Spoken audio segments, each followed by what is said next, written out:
پریشانیوں میں جا رہے ہیں تو نہ جایا کریں, لائف کو انجوائے کریں. اللہ نے ہمیں حصل میں خوشیاں دی ہیں, ٹینشنیں تو صحابہ نے اٹھائی ہیں, سمجھ رہے ہو, پریشانیاں تو ان لوگوں نے اٹھائی ہیں, میدان جنگ میں کٹتے تھے, شہید ہوتے تھے, بھوک کے اس سے یہ حالت ہوتی تھی. قرآن کہتا ہے او مسکینن ذا متربہ, ایسے مسکین کو کھانا کھلاؤ جس کو بھوک نے اس کے پیٹ کو مٹی سے ملا دیا ہو, زمین پہ پڑ جاتے ہیں نا بھوک کی وجہ سے. وہ لوگ تھے اصل میں جن کو پریشانی تھی, غربت کی, مہنگائی کی. ہمیں وہ پریشانیاں نہیں ہیں, ہم غریبیوں پہ اعتماد کر کے بیٹھ گئے ہیں. تو خوش رہنا سیکھو. اللہ کو یہ نا ٹیڑے میڑے چہرے پسند نہیں ہیں. ہر وقت مصیبت میں یار یہ نہیں ہو رہا, یہ نہیں مل رہا, یوں نہیں مل رہا, ایسے نہیں ہو رہا, یہ اللہ کو خوشی نہیں ہوتی, اللہ کو غصہ آتا ہے. دیکھو ایک باپ اپنے بیٹے کو کھلاتا ہے, پلاتا ہے, اس کو مختلف چیزیں دے رہا ہے, بلکہ باپ سے زیادہ شوہر کی مثال زیادہ اچھی طرح سمجھ میں آئے گی. ایک شوہر ہے, اپنی بیگم کو کھلاتا بھی ہے, پلاتا بھی ہے, اس کو شاپنگ بھی کراتا ہے, اس کو تمام نعمتیں دے رہا ہے. بیگم ہر وقت منہ بنا کے بیٹھی رہتی ہے. کتنا غصہ آئے گا نا مرد کو, کیونکہ ہم لوگ آدمی ہیں نا, ہم لوگ کو پتا ہے ان چیزوں کا. کتنا غصہ آتا ہے نا. آدمی کہے گا بیگم کبھی منہ پہ مسکراہٹ بھی لے آیا کرو, کبھی اچھا بھی بول دیا کرو. ایک آدمی کسی کے گھر گیا, میزبان نے کہا یہ کھانا کھائیے, مہمان نے کہا نہیں, میزبان نے کہا کبھی اچھا بھی کھا لیا کریں, آ جائے کھانا کھا لیں آپ, ٹھیک ہے نا. تو کتنا غصہ آتا ہے نا آدمی کو ناشکری بیوی پہ. بھائی بیگم کبھی منہ سے اچھا بھی بول دیا کرو, تو اس کو اتنا غصہ نہیں آتا. آپ کو اتنا غصہ نہیں آتا جتنا اللہ کو آتا ہے کہ ان کو ساری نعمتیں مل رہی ہیں, ساری خوشیاں, کھا رہے ہیں, پی رہے ہیں, سو رہے ہیں. ان کو ٹینشن اس کی ہو رہی ہے میرا بچہ سٹی اسکول میں کیوں نہیں پڑھ رہا, بیکن ہاؤس میں کیوں نہیں پڑھ رہا, اور مجھے ذاتی گھر کیوں نہیں مل رہا. تو اللہ کو غصہ آتا ہے ان چیزوں پہ. تو اللہ کو خوش لوگ پسند ہیں, سمجھتے ہو. غمزدہ لوگ اللہ کو بالکل بھی پسند نہیں ہے. غم صرف ایک اٹھاؤ, آخرت کا. غم کون سا اٹھاؤ؟ آخرت. میں آپ کو بتاؤں, ہم نے اللہ والوں کو دیکھا ہے, ان کو جب کوئی دنیا کی مصیبت پہنچتی ہے نا, تو ان کو غمزدہ ہوتے ہوئے شرم آ رہی ہوتی ہے. غمزدہ ہوتے ہوئے شرم آ رہی ہوتی ہے کہ اللہ کو کیا منہ دکھائیں گے. اللہ کہے گا اتنی خوشیاں تجھے دی ہیں. ہمارے حضرت مفتی رشید احمد صاحب رحمہ اللہ آخر عمر میں بیمار ہو گئے, تو جب کوئی ان کے پاس عیادت کے لیے جاتا نا, تو ایک عالم آئے ان کی خدمت میں, عیادت کے لیے گئے اور کہنے لگے آپ کو دیکھ کے بڑی ٹینشن ہو رہی ہے. تو حضرت نے فرمایا کہ مجھے تو ہو نہیں رہی, آپ کو پتہ نہیں کیوں ہو رہی ہے. انہوں نے فرمایا کہ میری عمر 70 سال سے زیادہ ہو گئی ہے, اب بھی بیمار نہیں ہوں گا تو کب ہوں گا بیمار بھائی. اب تو اس عمر میں تو زیادہ تر لوگ مر چکے ہوتے ہیں, ہم زندہ ہیں, اس پہ غنیمت ہے بھائی. تو ٹینشن نہیں لے رہے تھے. وہ کہہ رہے ہیں اب بھی نہیں بیمار ہوں گے تو کب ہوں گے بھائی, اب تو بیماری کی عمر ہے بھائی, اب تو جو ہے غریبی چل رہا ہے. پھر بھی مانتے نہیں تھے کہ میں بیمار ہوں. ٹھیک ہے نا, ان کو کہ مجھے شرم آتی ہے اپنے آپ کو بیمار کہتے ہوئے. بلکہ حضرت تو یہاں تک فرمایا کرتے تھے اگر بیمار ہو نا, دوائیں چھپ کے کھایا کرو, دنیا کو نہ بتایا کرو میں بیمار ہوں, میں یہ ٹیبلٹ. آج کل دوائیں کھانا فیشن بن گیا ہے. جتنا بڑا آدمی ہوگا نا شوگر کی گولیاں کھا رہا ہوگا. یہ ایک فیشن ہے کہ سر جو ہے صبح یہ ٹیبلٹ لیتے ہیں, شام کو یہ ٹیبلٹ کھاتے ہیں. غریب آدمی ٹیبلٹ ویبلٹ بیچارہ وہ پاپے چائے میں ڈبو ڈبو کے کھا رہا ہوتا ہے. یہ مالداروں کے مسائل ہیں کہ سر آپ کی شوگر کہاں پہنچ چکی ہے. ٹھیک ہے نا, مالدار جس کو شوگر نہیں ہے غریب آدمی ہے, اس کو شوگر ہی نہیں ہے. یہ تو فیشن ہے نا. تو حضرت فرمایا کرتے تھے کہ بیمار بھی ہونا دوائیں چھپ کے کھایا کرو, لوگوں کے سامنے اپنی کمزوریوں کو اور بیماریوں کو شو مت کرو. سمجھتے ہو؟ کہا کہ صحیح ہے, بس ہم ٹھیک ہیں, بہترین ہے. یہ کچھ زیادہ تقویٰ ہو جائے گا, آپ کھا لیں, ایسا نہ ہو شوگر ہو گئی آپ چھپ کے, کہیں جگہ نہیں مل رہی تو مر ہی گئے. اب جو دواؤں کا عادی ہو جاتا ہے وہ تو کیا چھپ کے کھائے گا, وہ تو کھلے عام کھاتا ہے. اچھا کچھ دوائیں نہیں ہیں, وہ کہلاتی ہیں دوائیں, جیسے ملٹی وٹامن گولیاں, یہ کوئی دوائیں نہیں ہیں. اگر یہ کوئی کھا رہا ہے تو یہ کوئی دواؤں کی فہرست میں یہ چیزیں نہیں آتی ہیں. تو لیکن جو بیماریاں ہیں نا, جس کو لوگوں نے بیماریاں سمجھ رکھے ہیں, ان کو بیماریاں سمجھ لیا ہے, تو کوشش یہی کرو بھائی ہم صحت مند ہیں, ہم سب ٹھیک, سب کیا چل رہا ہے, اوکے کی رپورٹ چل رہی ہے. جب کوئی پوچھا کرے کیا حالات ہیں, بولو سب اوکے کی رپورٹ ہے. رپورٹ کا لفظ میں اس لیے استعمال کرتا ہوں کہ رپورٹوں پہ لوگوں کو یقین ہوتا ہے.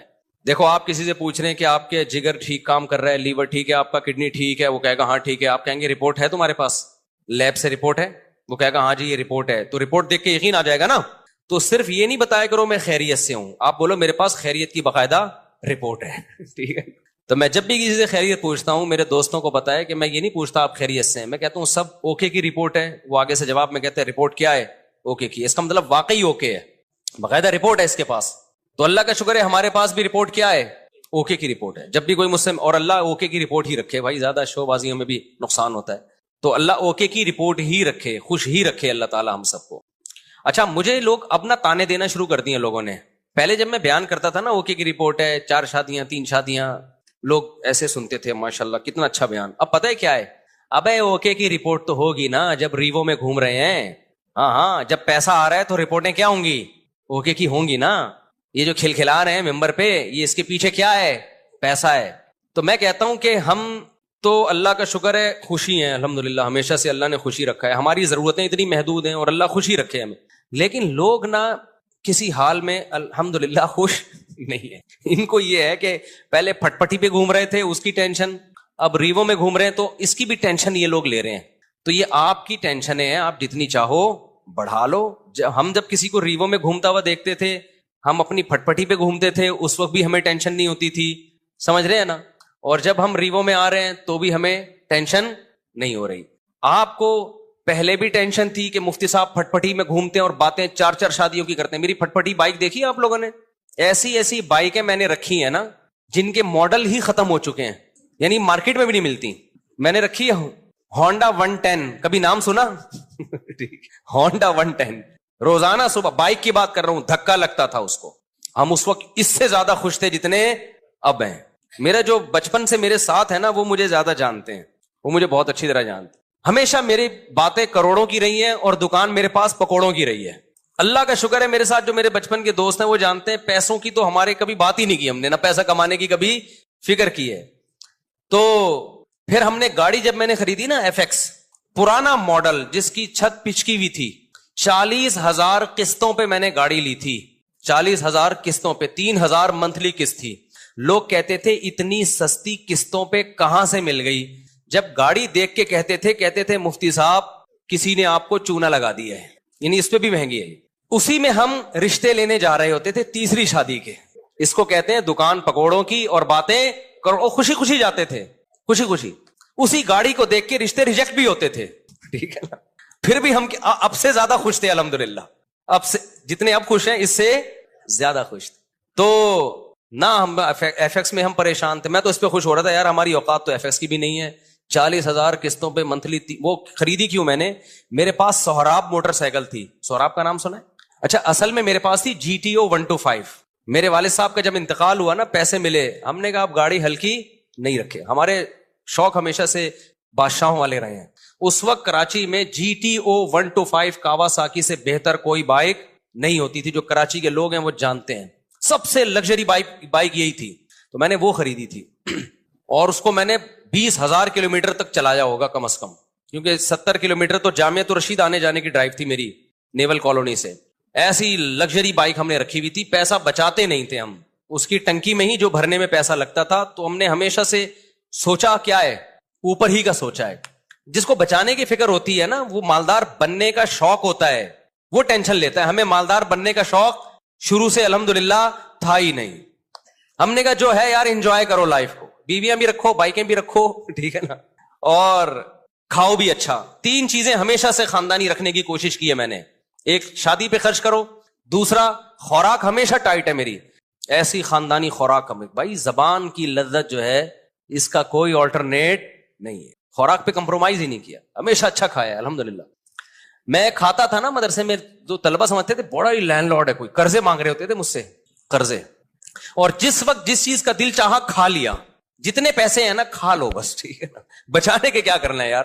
تو ہم نے بائک رکھی ہوئی تھی. جب میں پیٹرول ڈالتا تھا اس میں ٹینکی بھرنے میں ٹائم لگتا تھا. لوگ دیتے پتہ نہیں کون لینڈ لارڈ ہے یہ، حالانکہ بس وہ پیٹرول ہی کے ٹوٹل پیسے ہیں. اب ختم، بچایا کچھ نہیں، کیونکہ ہمیں مالدار بننے کا بالکل بھی شوق نہیں تھا.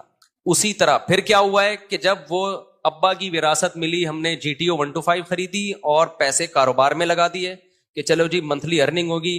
وہ میں نے واقعہ کئی بار سنایا ہے. سارے پیسے کاروبار میں ڈوب گئے. لوگ الحمدللہ جس کو دیتا گیا وہ لے کے بھاگتے رہے الحمدللہ. اس کے پھر مجھے نتیجہ یہ نکلا کہ پراٹھے میں چھوڑ نہیں سکتا تھا تو بائک مجھے بیچنی پڑ گئی.